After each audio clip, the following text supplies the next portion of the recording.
आज़ादी मार्च हुआ, उसके बाद हकीकी आज़ादी मार्च हुआ, अब ये अल्ट्रा प्रो मैक्स हकीकी आज़ादी मार्च होगा। रन ऑफ इलेक्शन में तो फिर भी आपके पास नंबर पूरे नहीं है, फिर ये क्या था सारा कुछ? देखिए, मैं तो इतना समझती हूँ कि इनके 15 लोग जो है वो पीटीआई के साथ कांटेक्ट के अंदर हैं, वो इनका रिजाइन कर देंगे। मेरे लीडर के बारे में जो ये बकवास कर रहा है ना, वो बिल्कुल गलत है। मरियम अपने बाप की फ्रंट मैन थी। तो बुशरा बीबी साहिबा की फ्रंट मैन फराग होगी थी।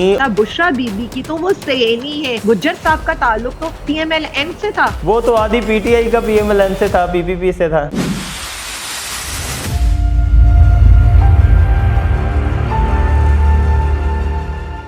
अस्सलाम वालेकुम नादरीन, आप देख रहे हैं प्रोग्राम बागी क्यों और मैं हूं आपका होस्ट जनरल आब्दीन। नादरीन, मुल्क की सियासत जो है वो दिन ब दिन बिगड़ती जा रही है। मामलात जो हैं वो किसी भी जमात के हाथ में आते हुए नज़र नहीं आ रहे। एक तरफ पीटीआई इलेक्शन की डिमांड कर रही है और पीडीएम इलेक्शन से भाग रही है, जबकि दूसरी जानब देखें तो जो मामलात हैं मईशत के वो पीडीएम के कंट्रोल से निकलते हुए नज़र आ रहे हैं और जो ताजर बरादरान हैं और दूसरे सारे जो तबकात हैं वो मुल्की मईशत के बारे में काफ़ी फ़िक्रमंद नज़र आ रहे हैं। जबकि एक तरफ और देखें तो इमरान खान साहब ने एक दफ़ा और ऐलान किया है कि फरवरी में वो फिर से सड़कों पर जो है वो आ सकते हैं। तो क्या ऐसा मुमकिन होता नज़र आ रहा है? इसके साथ साथ जो 35 पंक्चरों की बात कर रहे हैं राना सनाउल्लाह साहब, ख्वाजा आसिफ साहब, और जो 35 इस्तीफे कबूल हुए हैं उनमें से एक इस्तीफ़ा कबूल हुआ है आलिया हमजा साहिबा का। उनसे पूछते हैं कि उनकी क्या राय है, क्या वो खुश हैं, क्या वो फिक्रमंद हैं, या क्या उनकी राय है। आलिया साहिबा, बहुत शुक्रिया आप तशरीफ लाई। जी, प्लेयर इज ऑल माइन जी, बहुत बहुत शुक्रिया।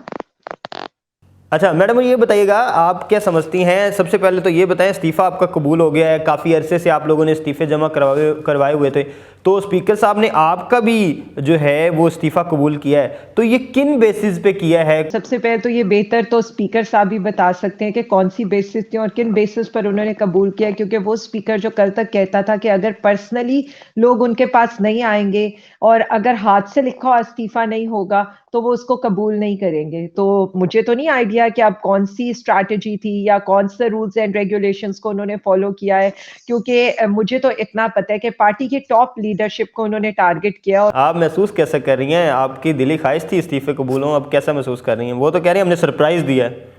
देखिए, मेरी एक बात सुने, कौन सा सरप्राइज उन्होंने दिया है? मतलब वो लोग जो कहते थे हमारे इस्तीफे कबूल कर ले, उनके इस्तीफे 9 माह से आपने लटकाए हुए, आप 9 माह पहले ही इन इस्तीफों को कबूल कर लेते। मसला तो सारा है ही नहीं ना ये। मसला तो सारा ये है कि ये डर के इन्होंने इस्तीफे कबूल किए कि कहीं हम वोट ऑफ नो कॉन्फिडेंस ही ना ले आए। डर के इन्होंने सारे काम किए कि कहीं इनको ये पता था कि इमरान खान अगर असेंबली में वापस आ गया तो कहीं इनकी हुकूमतें खत्म नहीं ना हो मैडम, जाए। वैसे फॉर एग्जांपल ये वोट ऑफ कॉन्फिडेंस ना भी ले सकें तो रन ऑफ इलेक्शन में तो फिर भी आपके पास नंबर पूरे नहीं है, फिर ये क्या था सारा कुछ? देखिए, मैं तो इतना समझती हूँ कि इनके 15 लोग जो है वो पीटीआई के साथ कांटेक्ट के अंदर हैं, वो इनका रिजाइन कर देंगे।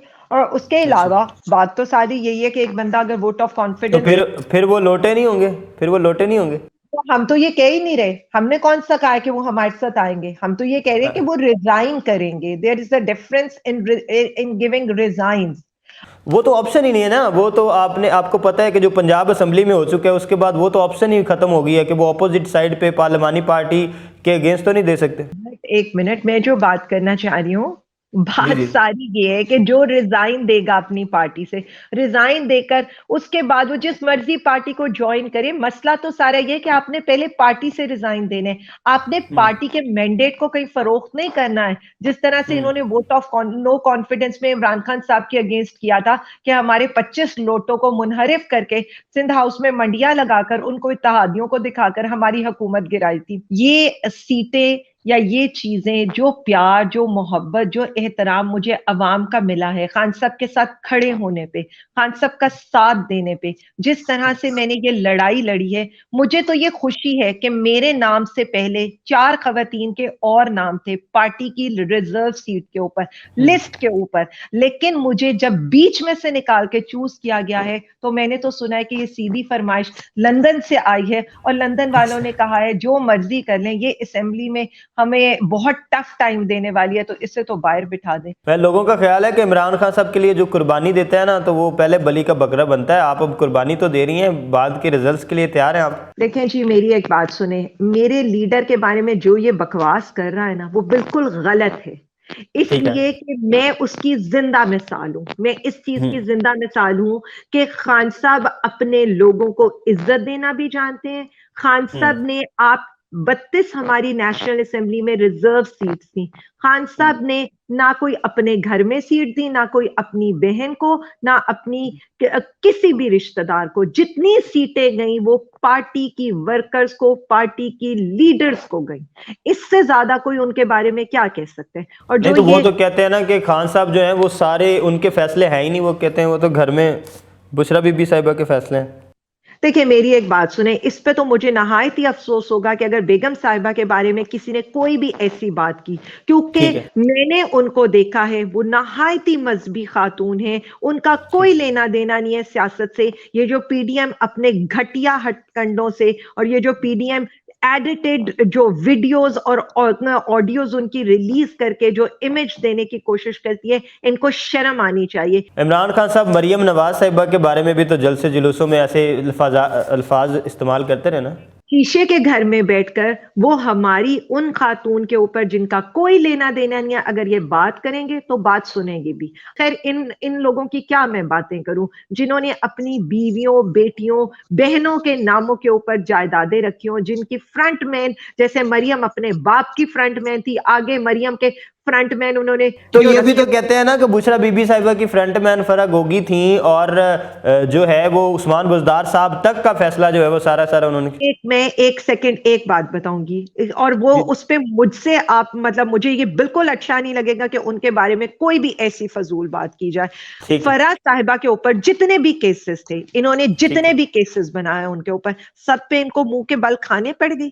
यहाँ ठीक है। इन्होंने निकाला फेडमिक के अंदर उनके प्लॉट्स निकाले, बाद में पता ये ठीक। चला कि अयाज सादिक उससे कम कीमत के ऊपर वहां पर जो है प्लॉट्स खरीद चुका था। फिर इन्होंने जिस जिस तरह की उमर फारूक को लेकर आए उनके अगेंस्ट, जिस जिस तरह की इन्होंने बातें की फरा साहिबा के बारे में, मतलब अफसोस होता है कि जिनके घरों के अंदर और जिनकी बेटियां खुद सियासत के अंदर हो, वो आकर ये हरकतें और ये बातें करेंगे। क्या प्रूफ कर सकेंगे उनके बारे में? पता चला कि उमर फारूक भी एक फ्रॉड था, फिर बाद में वही ठीक। घड़ी के ऊपर इन्हें एक और ऑडियो जुल्फी बुखारी के नाम से लानी पड़ी, जब हमने इनको वहां पर हित्त के इज्जत का फरा साहिबा ने इनके ऊपर दावा किया। इनको ठीक। पहले ये कहना चाहिए था, बुशरा बीबी की तो वो सहेली है। पहले तो गुज्जर साहब का ताल्लुक तो जो है पीएमएलएन से था। फिर बताया तो हमें ये गया कि राना वो तो सनाउल्लाह। आधी पीटीआई का पीएमएलएन से था, पीपीपी से था। नहीं, ये कैसे हो सकता है? फिर ये खुद उनके अपने लीडर्स ने बैठ के कहा कि जी ये देखे राना ना फवाद सनाउल्लाह चौधरी साहब ही का है। किन के साथ ताल्लुक था। फवाद चौधरी साहब देखें, शाह महमूद कुरैशी साहब देखें मुझसे। नहीं नहीं नहीं, बात तो इनसे इस वक्त ये होनी चाहिए थी कि बुशरा बीबी क्यों, जिनका ताल्लुक पीएमएलएन से था।